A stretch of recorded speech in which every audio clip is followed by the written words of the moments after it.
आप सभी का एक बार फिर से स्वागत करता हूं हमारे YouTube चैनल पर। और आज अपने आए हैं भरतपुर जिले के अंदर और बयाना तहसील में ही स्थित है ये बाणासुर का किला, जिसे अब बयाना का फोर्ट भी कहा जाता है।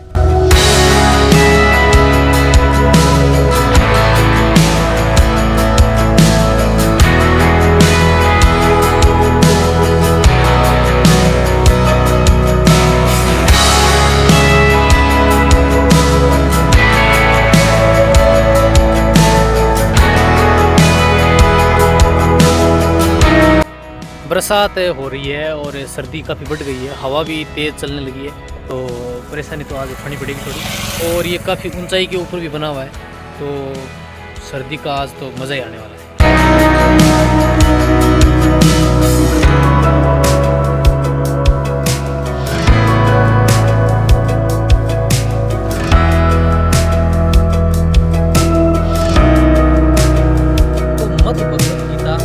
और पुराणों के अनुसार आपने बाणासुर की कथा सुनी होगी। असुर राज बाणासुर की नगरी यही है। जी हाँ दोस्तों, मैं डीपी पारिक आप सभी का एक बार फिर से स्वागत करता हूँ हमारे यूट्यूब चैनल पर। और आज अपने आए हैं भरतपुर ज़िले के अंदर। भरतपुर ज़िले से करीब 42 किलोमीटर दूर बयाना तहसील पड़ती है और बयाना तहसील में ही स्थित है ये बाणासुर का किला, जिसे अब बयाना का फोर्ट भी कहा जाता है। किले का पौराणिक और ऐतिहासिक दोनों ही महत्व हैं। इस किले के अंदर देखने लायक बहुत सारे पॉइंट जो हैं वो बने हुए हैं। यह किला जो है वो बाणासुर की पुत्री उषा और भगवान श्री कृष्ण के प्रपौत्र अनिरुद्ध के बीच की प्रेम कहानी से भी जुड़ा हुआ है।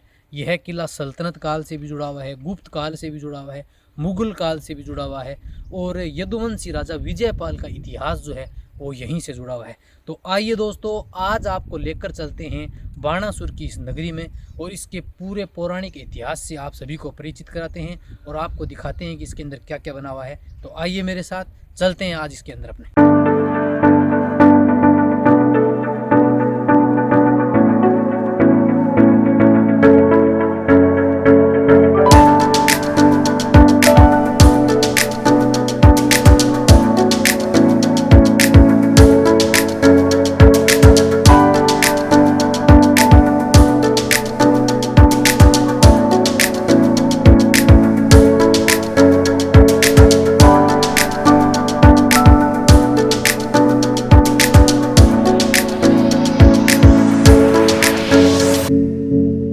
प्रवेश करने का यह पहला द्वार जो है वो बना हुआ है।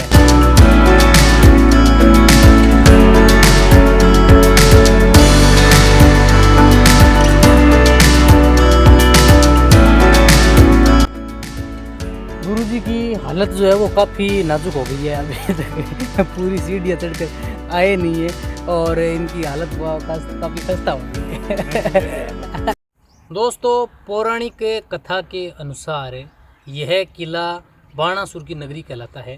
बाणासुर की पुत्री का नाम उषा था और उसकी पौराणिक कथा आपने कई बार सुनी होगी और मद्य भगवत गीता के अंदर भी इसकी कहानी जो है वो दी हुई है। दोस्तों, इस कहानी का इतिहास की दृष्टि से साक्ष्य जो है वो यहाँ मौजूद है। यहाँ उस समय का उषा मंदिर जो है वो आज भी विराजमान है। भगवान श्री कृष्ण से भी इस किले का नाता जुड़ा हुआ है। कहते हैं कि भगवान श्री कृष्ण ने अंत में फिर बाणासुर का वध जो है वो इसी किले के अंदर किया था। यहाँ गुप्त काल से भी यह जो किला है वो जुड़ा हुआ है। गुप्त काल की यहाँ पे भारत की प्रथम विजय स्तंभ भीमलाट जो है वो बनी हुई है और गुप्त काल के सिक्कों का सबसे बड़ा खजाना जो है बयाना दुर्ग के ऊपर प्राप्त हुआ है, जो कि गुप्त काल का सबसे बड़ा खजाना जो है वो यहाँ मिला है। सिक्कों की ढेरी मिली है यहाँ से और उनकी जो विजय स्तंभ है वो भी यहाँ बनी हुई है। तो सल्तनत काल का यहाँ पे एक मीनार बनी हुई है, 7 मंजिला मीनार जो है वो अंदर से सीढ़ियों के रूप में बनी हुई है। उसके ऊपर भी अपने जा पाएंगे।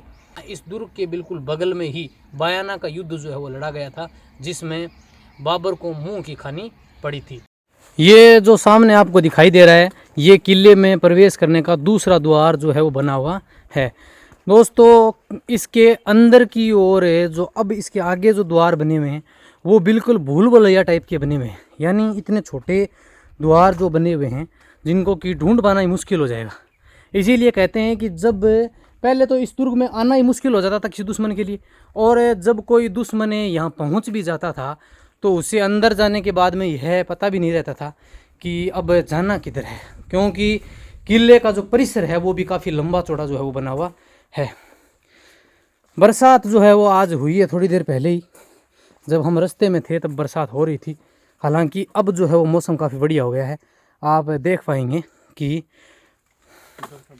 ये इस तरफ ये आपको किला दिखाई देगा।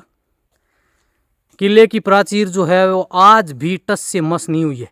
हजारों साल बीत जाने के बाद भी आप देख पाएंगे कि किला जो है वो बिल्कुल सुरक्षित अवस्था के अंदर है।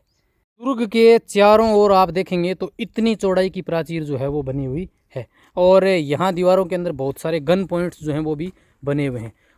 अब जब दुर्ग के अंदर अपने को प्रवेश करना है तो आपको यहाँ से अंदाज़ा भी नहीं लगेगा कि तीसरा प्रवेश द्वार कहाँ रह गया।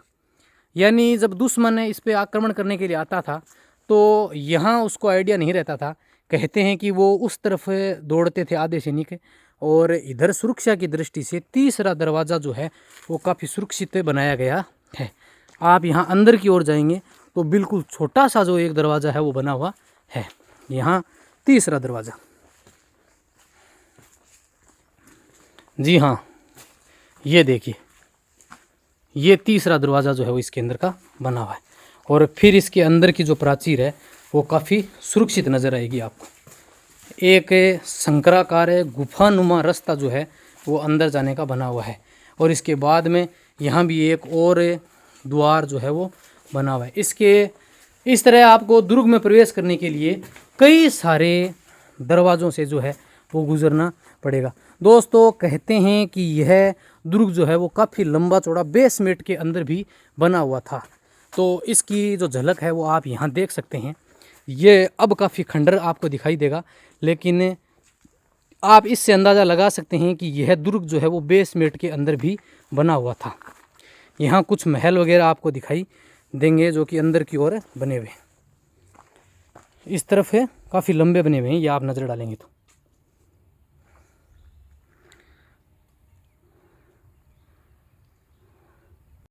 ये प्रवेश करने का 5वां दरवाज़ा आ गया है।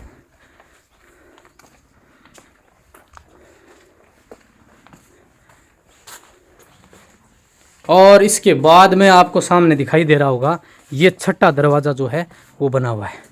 दोस्तों यहाँ पर 2000 वर्ष से भी अधिक पुराना एक प्राचीन शिव मंदिर जो है वो बना हुआ है।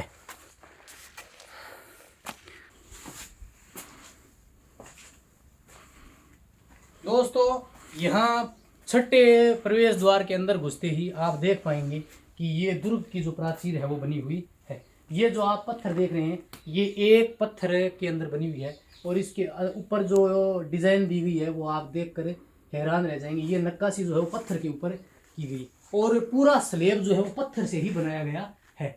लाल बलुआ पत्थर से पूरे दुर्ग का निर्माण जो है वो किया गया है, बना हुआ है। तो आइए अपने महल के अंदर की ओर चलते हैं। ये दोनों तरफ बना हुआ है, इस तरफ भी बना हुआ है और एक बरामदा जो है वो इस तरफ भी बना हुआ है।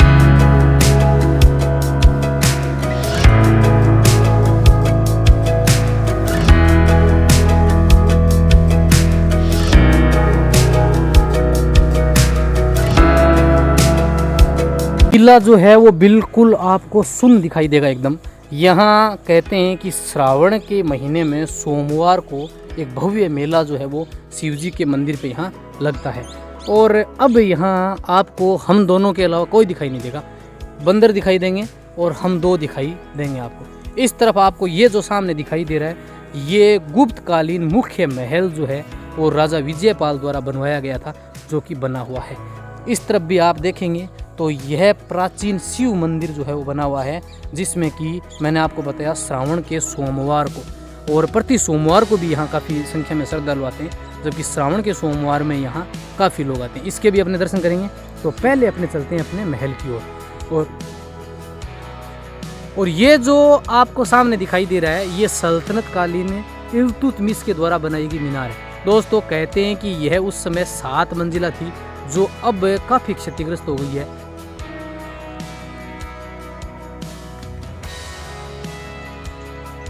तो यदुवंशी राजा विजयपाल के द्वारा बनवाया गया यह किला जो है, ये महल जो है वो आज भी बिल्कुल सुरक्षित है। ये महल का मुख्य द्वार है, जिसे आप देख सकते हैं पूरा का पूरा लाल बलुआ पत्थर के अंदर बना हुआ है और पूरे 2 मंजिला की प्राचीर जो है वो सुरक्षित है। मैं आपको दिखाऊंगा, ऊपर की तरफ भी आप देखेंगे तो आपको नजर आएगा कि बिल्कुल इसकी प्राचीर जो है वो बिल्कुल सुरक्षित है और अंदर का जो महल है वो भी काफी सुरक्षित बना हुआ है। यहाँ आप देखेंगे दोस्तों तो पूरे के ऊपर आपको लाल पत्थर जो है वो नजर आएगा।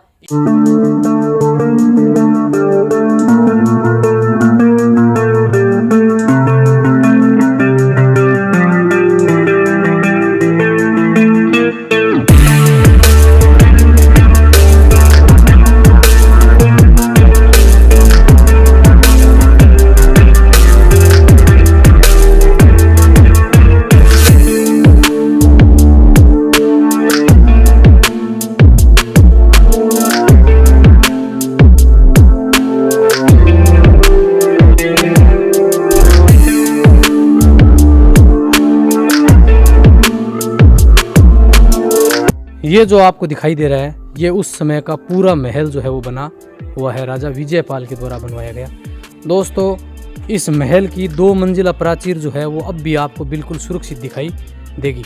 हालांकि यहाँ अभी भी स्थानीय सरकार या राज्य सरकार की तरफ से कोई ध्यान नहीं दिया जा रहा है। अब यहाँ आपको बिल्कुल बंदरों का साम्राज्य जो है वो नज़र आएगा और यहाँ पर आपको बहुत सारे पेड़ जो हैं वो भी नज़र आएंगे। इस तरफ आप ये जो देख रहे हैं ये उस समय इल्तुतमिश के द्वारा बनवाई गई मीनार है और ये जो आपको सामने दिखाई दे रहा है ये एक किला सा, ये उस समय का प्रथम विजय स्तंभ जो कि गुप्त काल में बना हुआ है।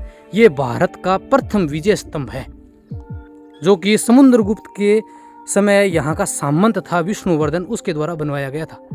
यहाँ से चारों ओर आपको इस दुर्ग की प्राचीर जो है वो नजर आएगी। जैसा कि मैंने आपको पहले भी बताया कि यह किला चित्तौड़गढ़ का दुर्ग बनने से पहले भारत का सबसे बड़ा किला हुआ करता था।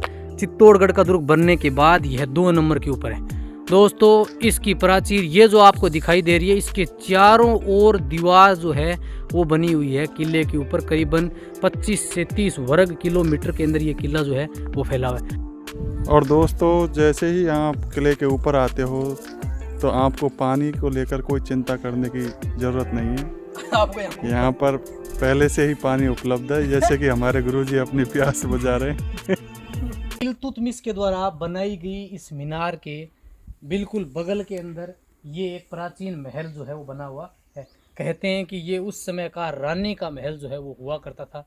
तो यह रानी का मुख्य महल है जिसका कि अंदर का पूरा भाग जो है वो बिल्कुल खंडित नजर आएगा आपको। और इसके बाहर का ये जो बरामदा है अब आप इसको देख पाएंगे। थोड़ा सा आप आगे आए तो आप बिल्कुल इसको पूरे अच्छे से देखेंगे तो आपको नजर आएगा कि यह बिल्कुल एक पत्थर के स्लैब के अंदर बना हुआ है। यहाँ ये एक पूरा पत्थर लगा है और इसके ऊपर पत्थर से ही बनाया गया। इसमें किसी प्रकार की सीमेंट या कंक्रीट का इस्तेमाल नहीं किया गया है, ये पत्थरों को ही जोड़ के बनाया गया है। आप यहाँ देखेंगे तो ये एक पत्थर का टुकड़ा है, इसके ऊपर पत्थर लगाया और फिर ये पत्थर के ही स्लैब लगा के और ऊपर भी बिल्कुल लाल पत्थर जो है वो लगाया गया। इसके अंदर का भाग आप जब देखेंगे तो पूरा का पूरा आपको खंडित नजर आएगा। अंदर लेके आना गुरु जी।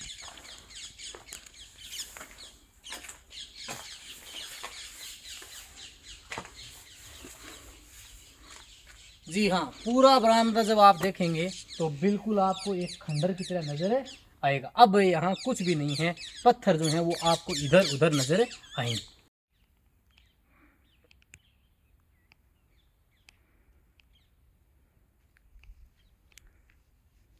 भारत का प्रथम विजय स्तंभ या भीमलाट जिसे कहा जाता है ये बना हुआ है गुप्तकालीन। दोस्तों इसके ऊपर मैं आपको दिखाऊंगा कि मालवा संवत के अनुसार 421 अर्थात 371-72 ईस्वी का ये बनाया गया है।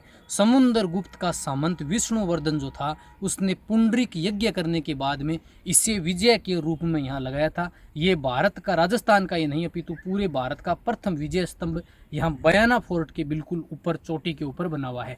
दोस्तों अगर इसकी चौड़ाई की बात करें तो ये नीचे का जो पत्थर का आपको चबूतरा दिखाई दे रहा है ये करीबन 13.5 फुट लंबा और 9.5 फुट चौड़ाई के अंदर बना हुआ है। और पूरा जो ये विजय स्तंभ है इसकी जो लंबाई है वो करीबन 26.5 फुट है, जिसमें से करीबन 21.5 फुट जो है वो अष्टकोणीय के रूप में बना हुआ है और बाकी का जो भाग है वो एक सलाका के रूप में ऊपर की तरफ निकला हुआ था।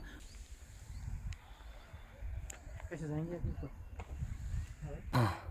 एक ही पत्थर में से। दोस्तों ये जो बना हुआ है पूरा एकास्मक पत्थर से बना हुआ है। इसकी डेट अगर आप पढ़ पा रहे हैं तो आप देख सकते हैं कि इसके ऊपर क्या लिखा है। हालांकि मैंने तो आपको पढ़ के बता दिया है कि इसके ऊपर क्या लिखा है।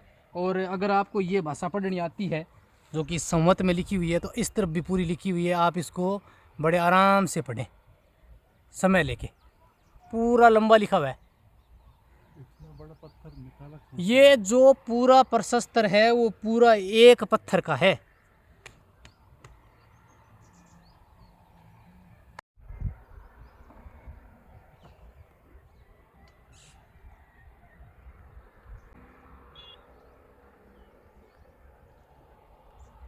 विजय के रूप में बनाया गया ये विजय स्तंभ जो है वो आप देख सकते हैं करीबन 26.5 फीट इसकी संपूर्ण ऊंचाई जो है वो है।